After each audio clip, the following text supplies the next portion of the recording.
do find it funny that the filmmakers blatantly rip off Metal Gear Solid, especially when it comes to the mysterious Ocelot character, right? Revolver Ocelot was a recurring character in the Metal Gear series, and one of his many plans was to start World War III and profit off of it.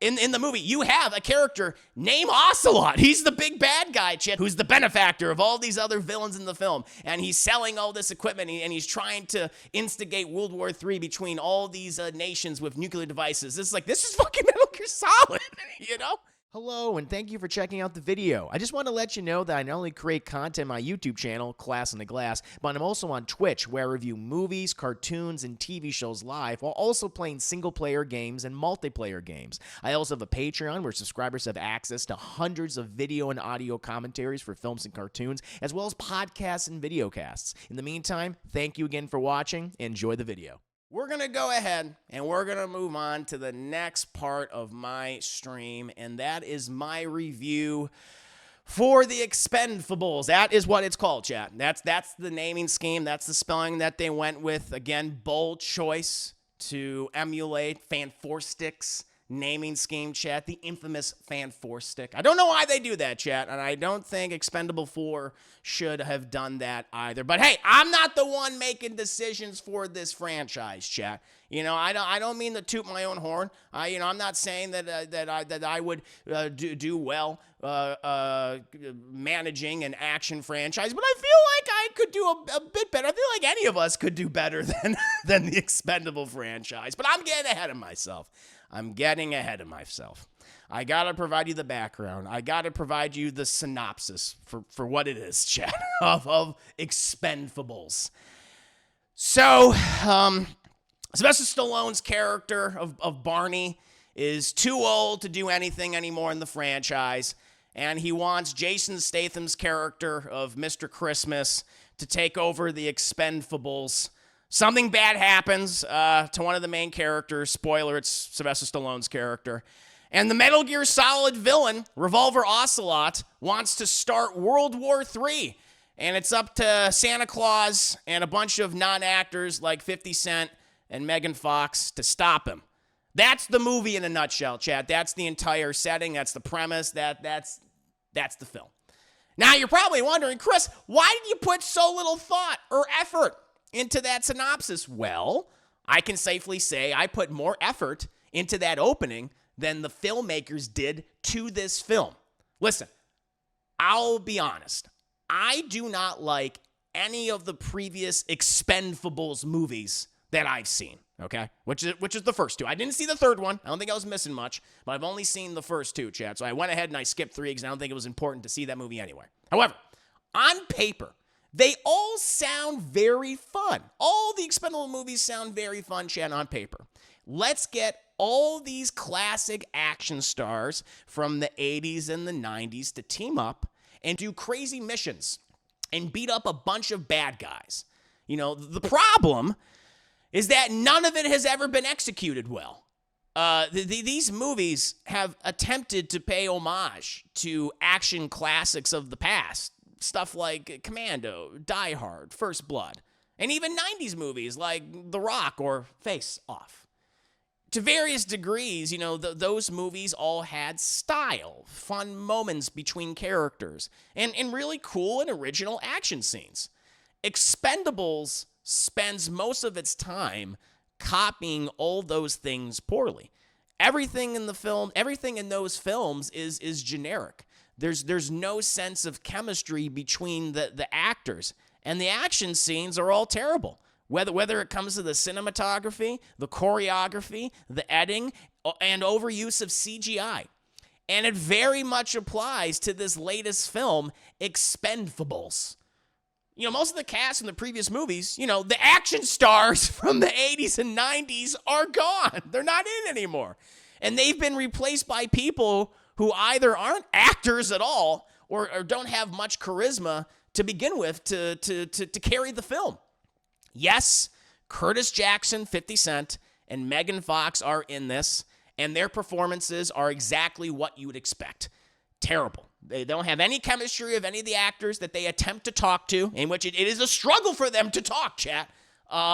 And it's quite embarrassing when they're on screen. And you also have new people like Tony Jaa and Iko Uwais. Apologies if I'm mispronouncing the name. And I know a lot of people love them for their mixed martial arts prowess. But I'm sorry, chat. They are not actors. And it readily comes across in the film. You know, outside of Jason Statham, everyone feels like they're there because of their contractual obligations. Statham is forced to carry the movie on his shoulders. And despite him trying his very best, and boy, he is trying, the material and direction undercuts him every single time. And it undercuts everyone else as well. So even if, you know, they may not be the best actor, they're made to look even worse because the material itself is so bad. Even the action. Here's the thing, Chad. Here's the crazy thing. Even the action. The thing you would think would be top priority is incredibly sloppy. The camera is constantly zoomed in, and it's hard to even tell what's going on most of the time. So even when you have like talented mixed martial artists like Jaa, you wouldn't be able to tell based on how he's being filmed, like at all, because we're so up close. There's so many quick cuts. It feels like they're just hiding the fact that a lot of these guys can't fight. But even though we know, we've seen them in films, chat, where where they do know how to fight. And they're actually good at it, despite maybe not being the best actors in the world. But here, it just looks like they're sloppy when it comes to the action scenes, and they're sloppy when it comes to the dialogue and talking to other characters. The CGI is just awful. But that's been par for the course for the Expendable franchise. Like despite the significant budget, the CGI has always been terrible. There is so much green screen. There is so much CGI blood, and you just have these constant rubber CGI people just popping up in the movie. Nothing has any weight to it. It's been an issue with a lot of these, I think, recent action films, even like outside of John Wick, where, all these movies, like we're going to attempt to emulate the action movies of the 70s, the 80s, and the 90s. And, despite a few successes, they always seem to, just fall short significantly. Because, based on the technology, they don't want to take like the same risk that they did back then. It's like they couldn't use CGI. So they had to use practical effects. They had to use actors and stunt doubles and squibs. Here it's like, well, with the advent of technology and CGI, we can just create it in a computer. And because of that, like all these action scenes like have no weight to it, and they have no sense of fun. Because I'm just watching a CGI man fight another CGI man fall off of a CGI boat into a CGI green screen. That's all this is. I do find it funny that the filmmakers blatantly rip off Metal Gear Solid, especially when it comes to the mysterious Ocelot character, right? Revolver Ocelot was a recurring character in the Metal Gear series, and one of his many plans was to start World War III and profit off of it.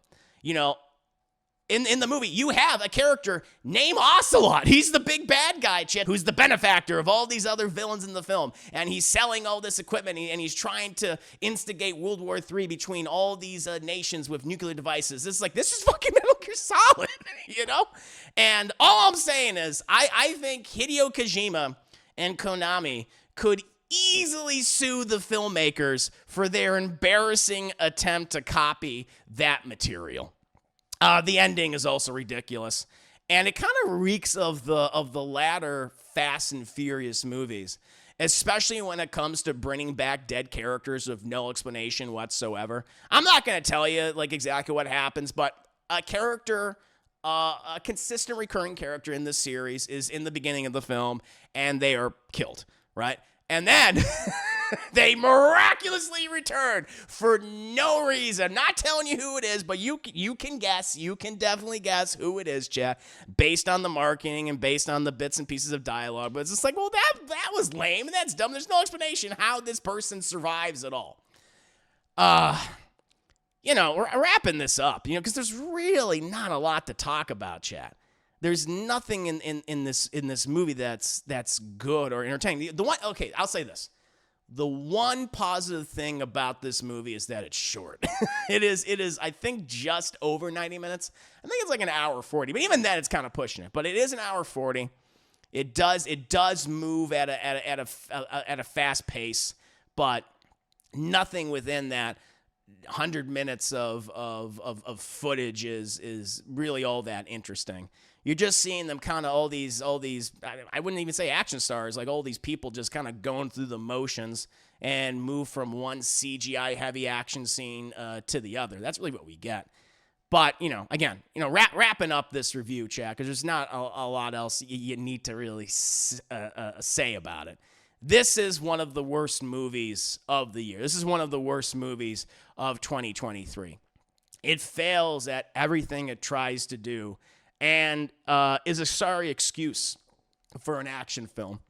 That's the thing that's always weirded me out, is that the Expendable movies, it features all these aging action stars of the past. Stallone, Schwarzenegger, Willis. I mean, you pick a name out of the hat. They probably appeared in one of these Expendable movies at some time.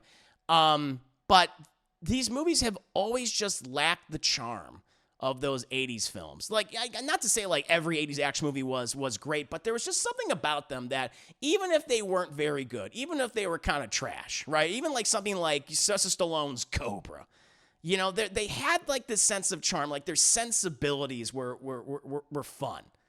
And these movies just feel like they've stripped out so much of that fun. It's almost like, hey, we can't upset too many people. We can't do this. We can't do that. We can't go as extreme or crazy as we originally did back in the 80s.